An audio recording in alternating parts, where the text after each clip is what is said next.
Quello che ci lascia più amareggiati è questa accusa di razzismo o di discriminazioni all'interno del locale, quando comunque in 11 anni, in 11 stati di gestione, questi problemi non ci sono mai stati. E lo sfogo del titolare dello stabilimento di Sottomarina di Chioggia, chiuso per 15 giorni con provvedimento del questore di Venezia per l'escalation di episodi razzisti e violenti registrati nel locale balneare, così nella nota.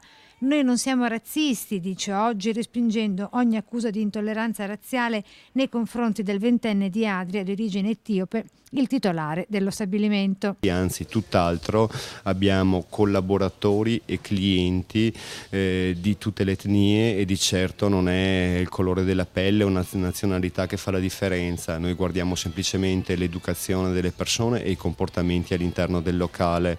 Di 50 dipendenti che abbiamo, appunto 15 sono extracomunitari e 12 sono africani marocchini. Di conseguenza darci dei razzisti è una cosa che ci fa un infinito male, molto di più del danno economico di questa chiusura. E sull'episodio di violenza del 3 agosto scorso, quando un 43enne spintonato dai buttafuori con calci e pugni avrebbe subito la frattura del perone e della mascella per 30 giorni di prognosi, si esprime così. Dalle varie testimonianze si sta cercando di capire se questa persona è stata colpita da uno dei buttafuori piuttosto che dal gruppo di ragazzi con cui aveva avuto una discussione.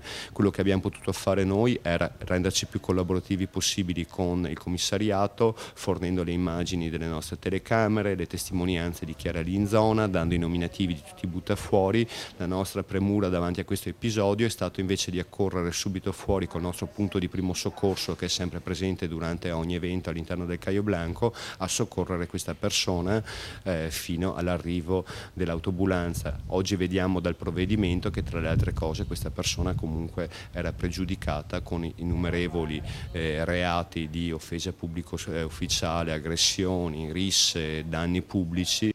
L'amarezza nell'apprendere fatti a noi sconosciuti, replica infine. Dove sembrerebbe che l'agenzia di security a cui ci appoggiamo da moltissimi anni e dove prima d'ora non avevamo mai avuto dei problemi abbia temporeggiato nel fare entrare un ragazzo di origini straniere.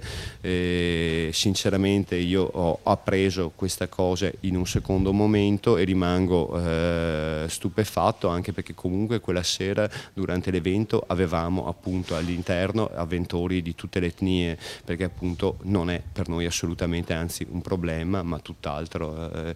Quindi non riusciamo a capire questa dinamica di questo problema razziale che c'è stato.